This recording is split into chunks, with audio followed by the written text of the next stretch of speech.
샬롬, 새벽 예배 자리에 나오신 여러분들을 주의 이름으로 환영합니다. 찬송가 288장 예수를 나의 구주 삼고 함께 찬송하시겠습니다.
오늘 함께 나눌 말씀은 요한계시록 7장 1절부터 8절 말씀입니다. 이 일 후에 내가 내 천사가 땅 내 모퉁이에 선 것을 보니 땅의 사방의 바람을 붙잡아 바람으로 하여금 땅에나 바다에나 각종 나무에 불지 못하게 하더라. 또 봄에 다른 천사가 살아계신 하나님의 인을 가지고 해 돋는 데로부터 올라와서 땅과 바다를 해롭게 할 권세를 받은 내 천사를 향하여 큰 소리로 외쳐 이르되, 우리가 우리 하나님의 종들의 이마에 인치기까지 땅이나 바다나 나무들을 해하지 말라. 내가 인침을 받은 자의 수를 들으니 이스라엘 자손의 각 지파 중에서 인침을 받은 자들이 14만 4천이니 유다 지파 중에 인침을 받은 자가 1만 2천이요 루벤 지파 중에 1만 2천이요 갓 지파 중에 1만 2천이요 아셀 지파 중에 1만 2천이요 납달리 지파 중에 1만 2천이요 므낫세 지파 중에 1만 2천이요 시므온 지파 중에 1만 2천이요 레위 지파 중에 1만 2천이요 이사갈 지파 중에 1만 2천이요 스불론 지파 중에 1만 2천이요 요셉 지파 중에 1만 2천이요 베냐민 지파 중에 인침을 받은 자가 1만 2천이라. 이 시간 하나님의 인침을 받은 자라는 제목으로 말씀 나누기를 원합니다.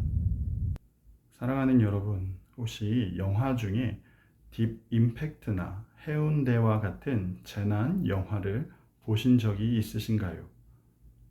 재난 영화들의 그 스토리를 생각해 보면 평화로운 어느 날에 대규모 재난이 발생합니다. 그러면서 온 세상이 혼란에 빠지게 되고 생존을 위한 사투가 벌어지게 되죠. 그리고 이렇게 혼란스러운 상황 속에서도 주인공은 간신히 목숨을 부지하게 됩니다.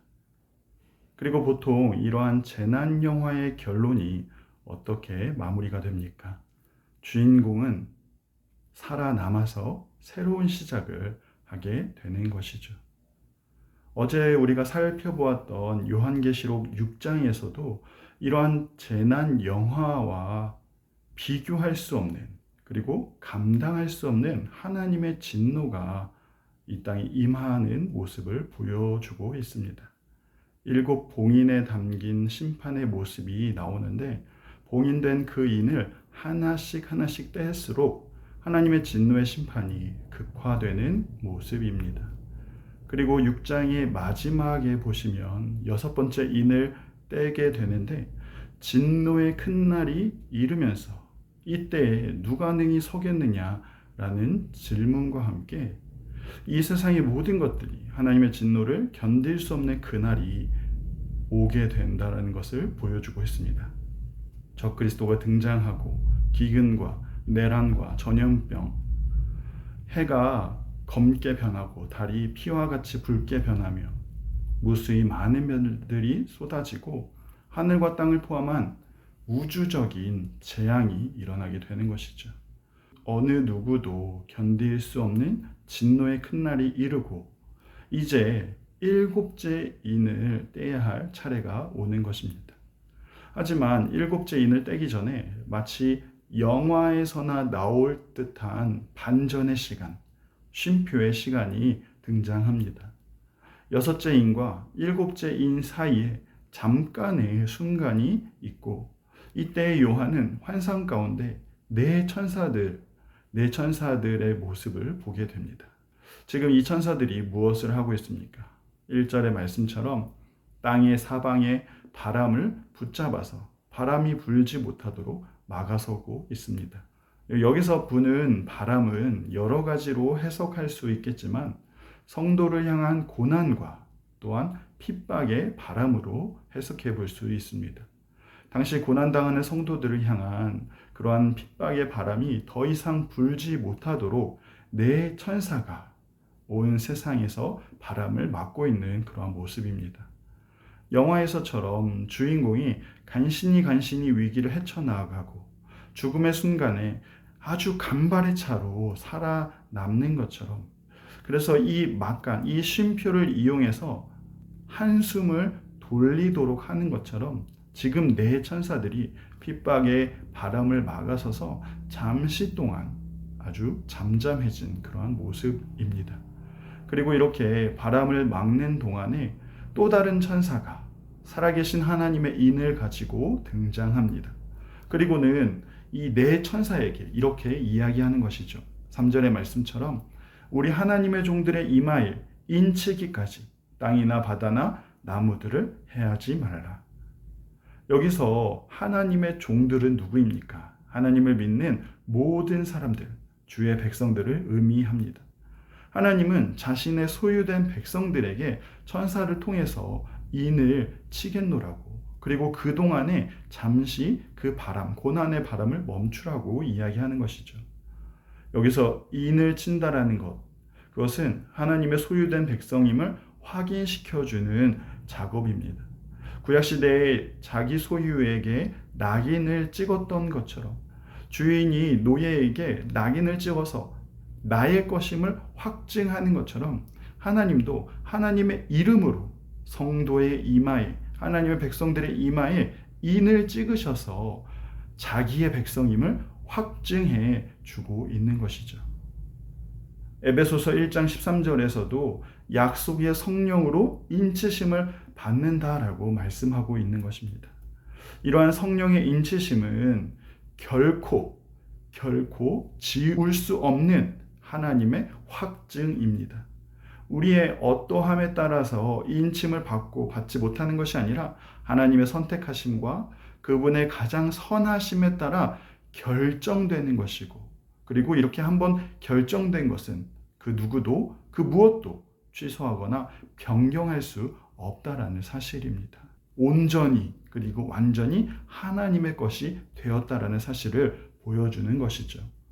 뿐만 아니라 이렇게 인을 찍는다라는 것은 하나님이 끝까지 자기 백성을 지키시겠노라는 하나님의 결연한 의지를 보여주고 있습니다. 인친 자, 하나님의 이름이 이마에 찍힌 자는 하나님이 세상 끝까지 지키시고 보호하시고 그 어떤 환난과 고난 속에서도 반드시 지켜내시겠다라는 하나님의 의지가 담겨 있는 것입니다. 그래서 에베소서 4장 30절에서 하나님의 성령을 근심하게 하지 말라. 그 안에서 너희가 구원의 날까지 인치심을 받았느니라 말씀하고 있습니다. 사랑하는 여러분, 하나님이 자신의 백성들을 보호하시는데 낮의 해와 밤의 달이 해치지 못하도록 하나님의 전능하심이 우리를 지키고 계시고 하나님의 신실하심이 우리를 살피고 계시며 하나님의 지혜가 우리를 인도하고 계신다라는 사실입니다. 그렇기 때문에 하나님의 이름으로 인침을 받는 것, 성령으로 인침을 받고 이렇게 구원받는 이 사실은 우리에게 너무나 큰 은혜라는 사실입니다. 그리고 이렇게 인침을 받은 자가 과연 몇 명입니까? 4절의 말씀에서 이스라엘 자손의 각 지파 중에 14만 4천 명이라고 말씀합니다. 하지만 여기서 우리가 14만 4천을 문자 그대로 해석해서는 안 됩니다.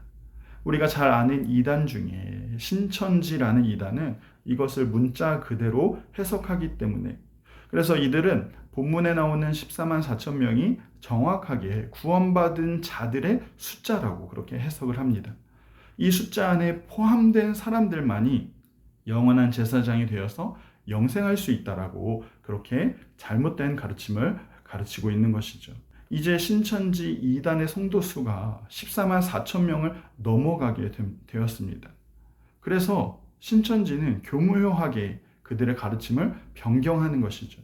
더 열심히 헌금하고 또 더 열심히 전도하는 사람이 기존의 그 14만 4천 명에 들어간 사람의 자리를 빼앗고 그 자리에 들어갈 수 있다라고 그렇게 서로 경쟁하도록 가르치고 있습니다.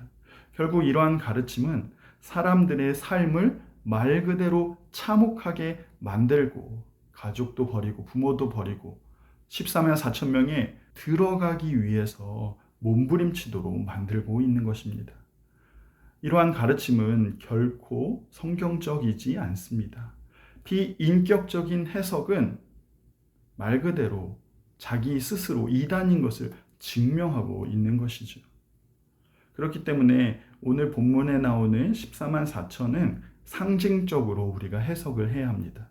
구약의 12지파, 곧 구약의 모든 백성들, 그리고 신약의 12사도, 곧 신약의 모든 백성들, 거기에 충만함, 그리고 완전수를 상징하는 천을 곱하여서 나온 숫자가 바로 14만 4천입니다.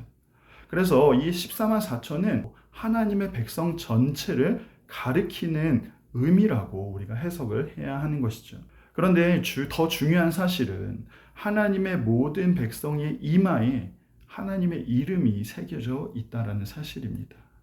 이 14만 4천 명, 하나님의 백성 모두에게 하나님의 이름이 새겨져 있는 것이고, 하나님의 백성들은 이어지는 말씀에 나오는 것처럼 영원토록 그 보좌에 앉으신 이 하나님을 찬양하고 섬기며 영원토록 하나님을 예배하는 자로 살아가게 된다라는 사실이죠. 사랑하는 성도 여러분, 우리는 하나님의 이름으로 인침을 받은 자들입니다. 우리의 이마에, 우리의 가슴에, 우리의 삶 전체에 하나님의 이름, 그리스도의 이름이 새겨져 있습니다. 그렇다면 우리는 그 이름을 감추며 이 땅에서 살아가는 것이 아니라 이 땅 가운데에서도 그 이름을 드러내며 인침을 받은 자로서 그렇게 살아가야 할 줄 믿습니다. 고난이 하나님의 이름을 우리에게서 가리려 한다고 할지라도, 세상이 우리의 인침을 가리려 한다고 할지라도 우리는 세상이 가릴 수 없는 그 이름을 가진 자라는 사실을 꼭 기억하시고 오늘 하루도 그리스도인으로서 예수의 흔적을 드러내며 그렇게 살아가야 하는 것이죠. 사랑하는 성도 여러분, 6장의 마지막 부분에 하나님의 진노의 큰 날에 누가 능히 서리오라는 질문이 나오고 있습니다.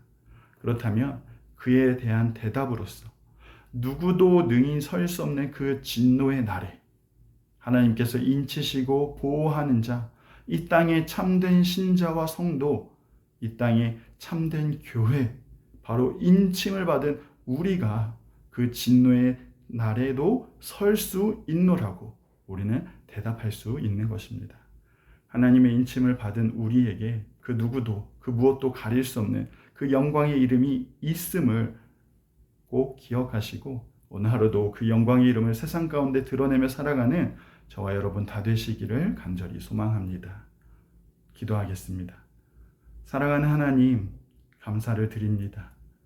구원받을 어떠한 자격도 없는 우리들을 주의 은혜 가운데 불러주시고 구원받은 백성으로 인쳐주시니 감사를 드립니다.